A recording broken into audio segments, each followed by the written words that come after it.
I'm very happy that I can be part of this discussion today. And I would like to bring you all to, I guess, to discover my journey that I've been on with my experience with bilingualism and multilingualism. So I would like to start to say that I'm grateful for my parents. They actually made the not so popular choice at the time in the 80s to send me to a Mandarin bilingual school in Edmonton, Alberta in 1984. At that time, the Edmonton Chinese Bilingual Program just started in 1982.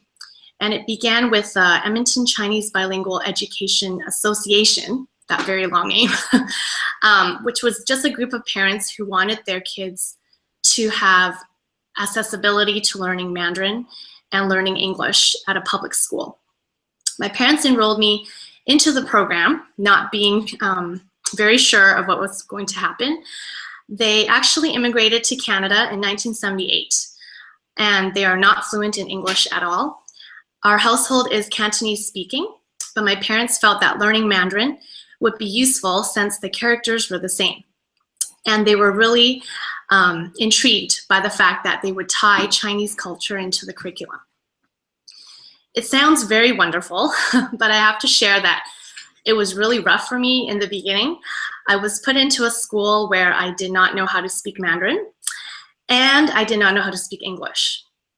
I would speak in Cantonese with a few friends, and then I had to take ESL for a few years in the public school. My parents were also criticized by friends and neighbors. They would ask them, why would you send your child to a Mandarin school when we live in Canada, where we are supposed to be fluent in English and in French? So my parents kind of, they thought about it some more, and they thought, oh, maybe we should take her out. So they pulled me out of the program in second grade. And I remember it was really tough because I switched schools, and this time it was an English-only school. My parents had the plan that it would make me a super fluent English speaker, and they had the plan to change me to another school afterwards, to a French immersion school. But I think they found it really difficult when we transitioned to the English school. There were no Chinese families, so they were feeling even more loss. So they decided to put me back into the program. I asked my parents about their decision, and they told me that they have no regrets because they felt that my Chinese culture was important, and they wanted me to be exposed to reading, writing, and speaking Chinese fluently and daily on a consistent basis. By fourth grade, my parents realized that they made the right decision because I was fluent in both languages, and I was able to read, write, and speak in Chinese and in English.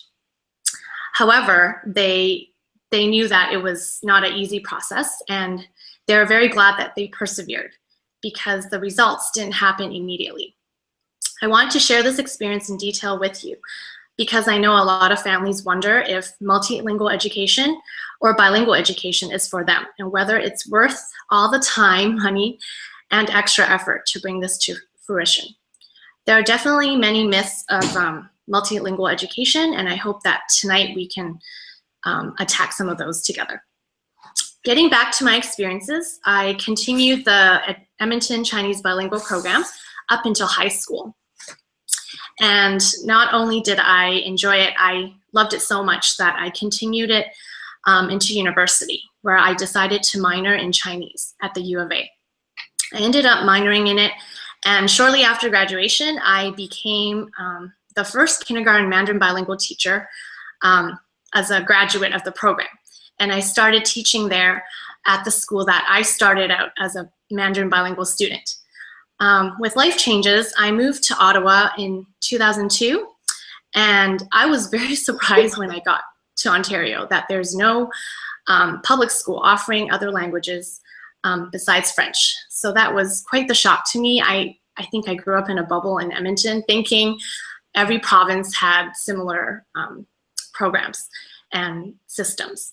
Fast forward to now, I'm currently in the Bay Area, and there's a great support for multilingual education in public, charter, and private schools. And as a parent, I started looking into multilingual education for my children, who are now 6 and 8. I realized there's an explosion of multilingual and bilingual schools all over the Bay Area and all over California. Currently, I live in Cupertino, and this area alone, there's over 20 after-school Mandarin programs. I think there's about 40, maybe. It just keeps growing, and there's a high demand for students to learn another language in the Bay Area because we do have a very diverse population. I sometimes feel like I'm back in Canada because there's just everybody from everywhere, and that's very exciting to see. And I do see that all the public schools are working to promote bilingualism and multilingualism. I'll give you a few examples. We do have the Cupertino Union School District, which is a district that I sub in. And I started being a substitute there this year because I was interested in finding out more about their alternative language programs and other programs they have. They started the CLIP program, which is a Cupertino Language Immersion Program, in 1998. And they currently have 1 elementary school and 1 middle school, and they're trying to expand into high school. Another Bay Area school district is the Palo Alto School District, which started a Mandarin Chinese dual immersion program in 2008. And there's also many other charter schools that are being started at the moment. And there's one also called Bullis Charter School in Los Altos. And they're actually trying to promote multilingualism. So they have Spanish offered in addition to Mandarin. And there's another private school, it just keeps going, that has French offered in addition to Mandarin. So as you can see, there's a high demand for multilingual education in the Silicon Valley. Currently, from teaching music in Mandarin and teaching 3rd and 5th grade, English and Social Studies at Mandarin Academy, the school that I'm teaching part-time, I've noticed a lot of benefits of multilingual education. I can see that kids who are multilingual or bilingual, they have strong cognitive skills, and I notice they are able to think outside the box. You know, I used to read about these theories and research, but now I can totally see it in the classroom. And it's even evident with my own children, who I am trying to train to be multilingual, to speak Cantonese, English, and Mandarin. An example of also another positive thing is that people who are multilingual are definitely more global-minded.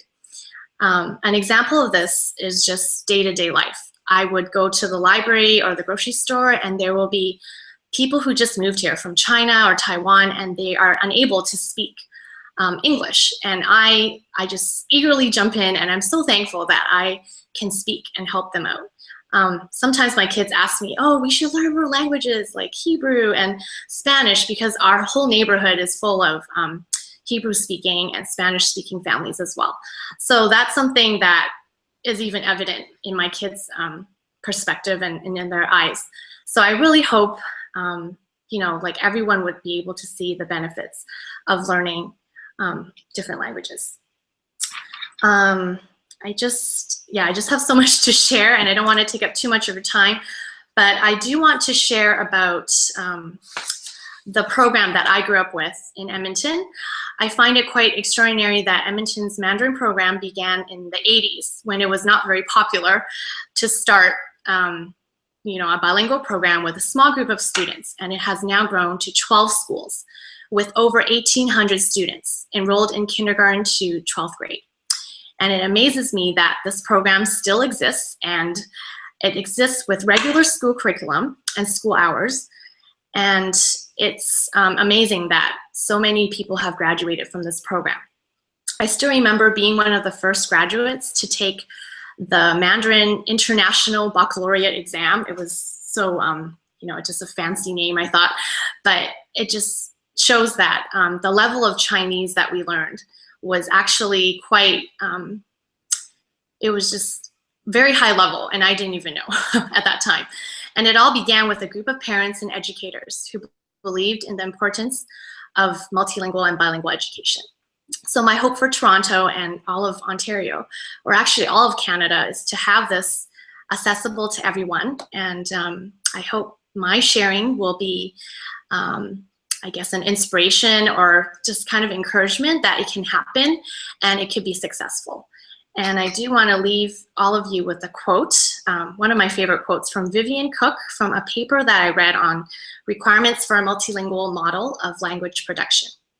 A person who speaks multiple languages has a stereoscopic vision of the world from 2 or more perspectives, enabling them to be more flexible in their thinking and to learn reading more easily. Multilinguals, therefore, are not restricted to a single worldview, but also have a better understanding that other outlooks are possible. Indeed, this has always been seen as one of the main educational advantages of language teaching. Thank you for your time.